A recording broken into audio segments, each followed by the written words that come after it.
حضرت ابو دردار رضی اللہ عنہ د دوړو جهانو د سردار مبارک صحابی دی. نبی کریم صلی الله علیه و آله وسلم ورت ابو ذر رضی اللہ عنہ ورته وی اے ابو ذر ته چې سار لاړ شې او د قرآن حکیم یو آیات زده کې نو ستا دپاره د سلو رکاتو نفلو نه دا ډېر زیات بهتر دی.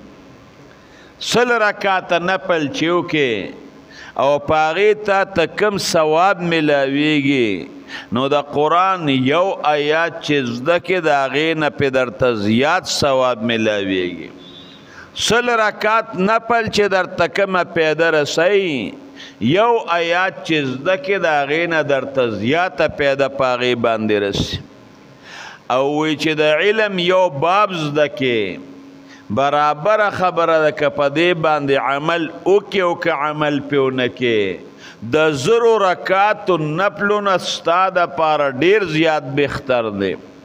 بعضې خلک وایي چې یو سړی علم وکړي او عمل ورسره نی نو وي په دې علم څه د دې نه معلومه شوه چې په دې علم سره د عمل شته او که نشته.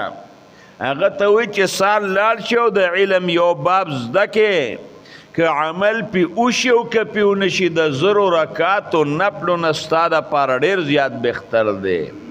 د اودس مسائل د زده کړل د مانځه مسائل د زده کړل ځکه قرآن حکیم کې د اودس آیات هم راغلی دی د اودس حکم هم شوی دی. نو دغه یو باب زده کول د زرو رکاتو نفلو نه زیات بهتر هغه ثواب چې تا ته په زر رکاتو باندې میلاویږي نو په دغه یو باب زده کولو باندې تا ته د هغې نه زیات ثواب میلاویږي. دا د علم هغه فضیلت شو.